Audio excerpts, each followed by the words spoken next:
Good morning, everybody. I am Dr. Priyamvada Dinesh Bhatt, Assistant Professor in English, and this is an educational video for BA Part 1 Compulsory English. So that I request all the students of BA Part 1 of Amravati University to watch this video carefully and like it, and please subscribe it. Let us start our fourth lesson today, and the title of this lesson is Film Making, and it is written by the great film director Satyajit Ray.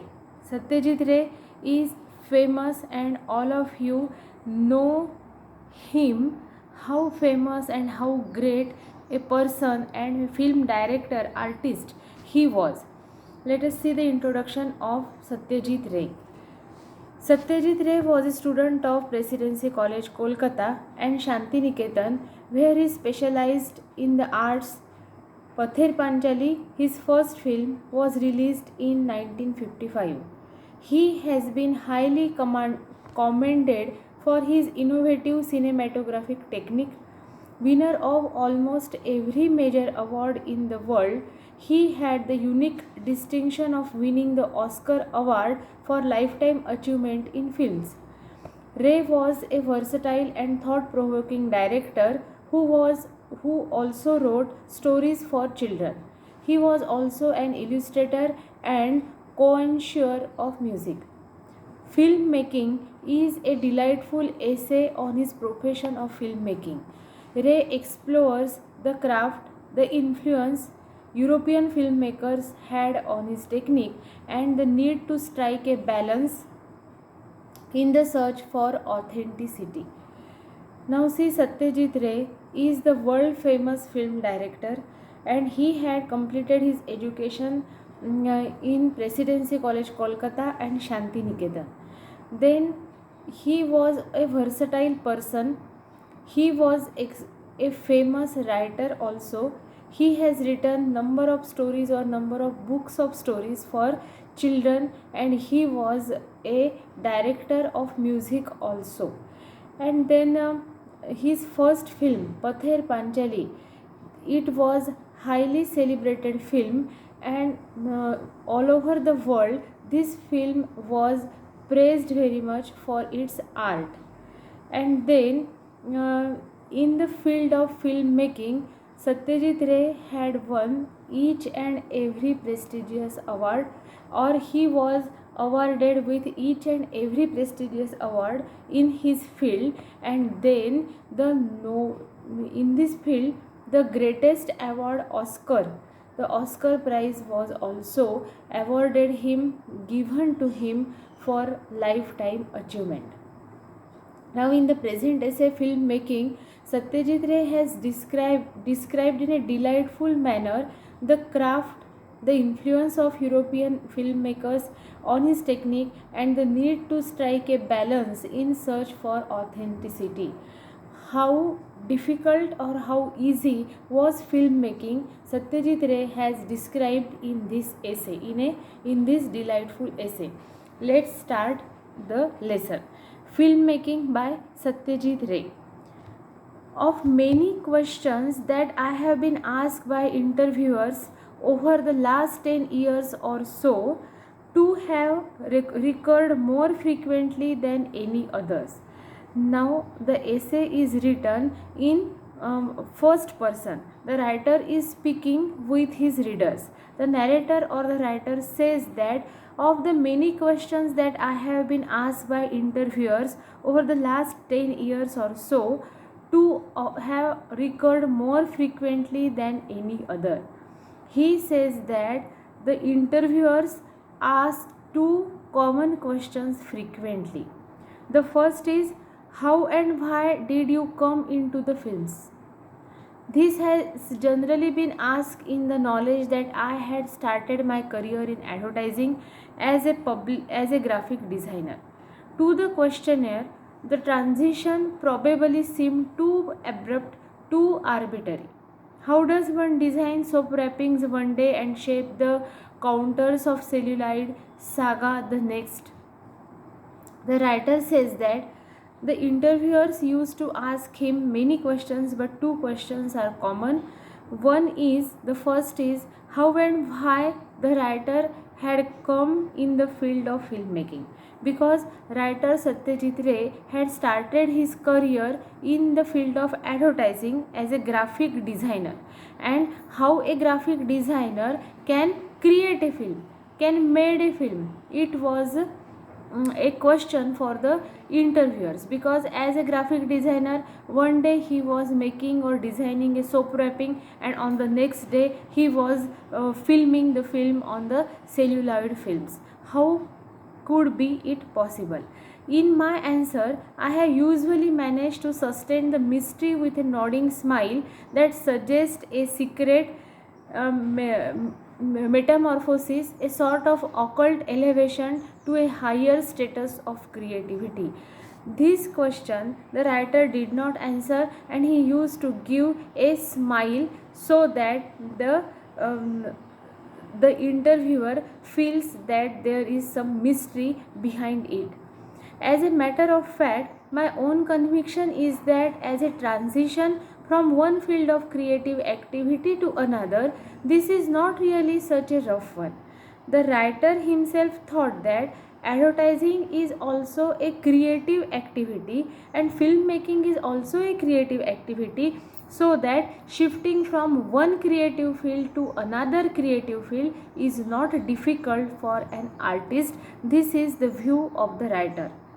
After all, both films and advertising deal with consumable commodities, and in both, you have the spectacle of the conscientious artist striving to express himself in aesthetic terms, while the sponsor, hovering in the background and caring little of art, concerns himself solely with profits. Writer says that in advertisement, in creating advertisements also, and in creating films also, there is a audience to which the advertising maker and the filmmaker, both of them want to convince, and then both of them, they are trying their best to bring art in their creation, to create their advertisement or their film most beautifully, most skillfully, and most artistically. And at the same time, the sponsorer, the producer, he was only looking for the profit, and he was not, or he is not interested a bit in the artistic side of advertisement or film. Somebody, I do not remember who, has defined cinema as the highest form of commercial art. Writer says that some person in this filmmaking has made a definition of cinema, and he said that cinema is the highest form of commercial art. Cinema or film is a art, but it is a commercial art. And how it is? It is the highest form of commercial art. After 10 years in this profession, I have no quarrel with that definition. And after spending 10 years in filmmaking, writer Satyajit Ray became of the same opinion. He was of the same opinion that filmmaking is the highest commercial art, highest kind of commercial art. Was I conscious of this aspect when I first made my transition from a safe desk job to the uncertainties of shooting a projected epic in the unglamorous backwoods of a Bengali village? The writer says that when he started to create a film, suddenly he left his job of graphic designer and started to create a film, to shoot a film, and he jumped into the uncertainty of shooting a projected film, projected story in the forest of Bengali village. And at that time, he had not any kind of such definition in his mind. I often put myself this question, trying to locate the mainsprings of an adventure that was, to say the least, hazardous.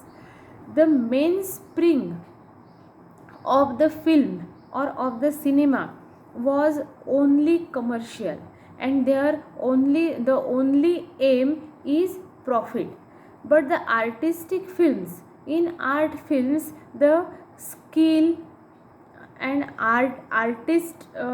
the artistic capability of the artist or hero heroines workers in the films and the director is most important thing. I know one thing for certain, and that is I had no intention of making an aesthetic film. I knew that I was going to do was offbeat, but I never equated novelty with risk. The writer says that he had no intention of making a popular film. He has no intention of making a popular film where the famous hero and heroines or popular hero heroine are there, and the main aim of filmmaking was profit.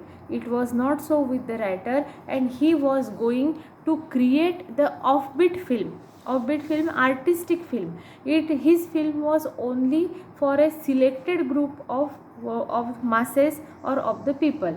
But I never equated novelty with risk. If anything, I had the opposite conviction. I knew also that I had a basically good property, as they say, in Pather Panchali.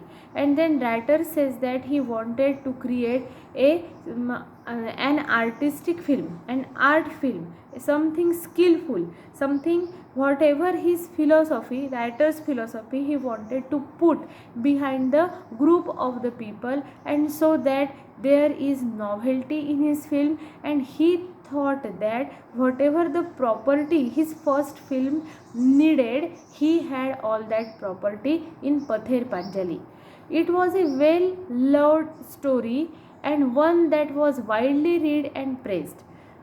Pather Panjali, the script of that story, it was in reality a story, and it was popular story and very well praised by the readers. But the film industry in Bengal at that time was geared to the so-called self-conventional approach, and nobody had ever heard of a film being made by somebody who had not spent at least 6 years mooching around in a film studio in some capacity or other. The writer says that the film industry in Bengal at that time believed that one can only create a film, one can only come in the role of a director of the film or any important role in the field of filmmaking, who had spent at least 6 years struggling in the film industry. But with the writer, this was not the case. He was a graphic designer in the field of advertisement, and suddenly he left that field and jumped into the creation of the film, jumped into the filmmaking, and he had all the property for Pather Panjali. He selected a popular story and made a film on that story. Although I was convinced that I was armed with formidable array of theoretical knowledge, filmmaking seemed a terribly hard job in the beginning. Then the writer says that though he suddenly jumped into the field of filmmaking, first of all, he thought that he had all the property enough for filmmaking. Property means the things, or the property is a specific term in the film industry for all the requirements to create a good film. Writer thought that he had enough property for making a film like Pather Panchali. Then he thought that he had a great theoretical knowledge of how a film is made. The theoretical knowledge, he was perfect. But when he started to make a film practically, at that time he told us, he confessed to his readers that it was a terribly hard job in the beginning. Filmmaking is a terribly hard job in the beginning. The writer confessed this thing. On the very first day of the shooting of Pather Panjali, I remember I had a scene where the boy Appu went looking for his sister into a field of tall grass. The writer said that Though he thought himself very apt in making film, but practically when he started to create or to shoot the film on the very first day, it proved to be a terribly hard job.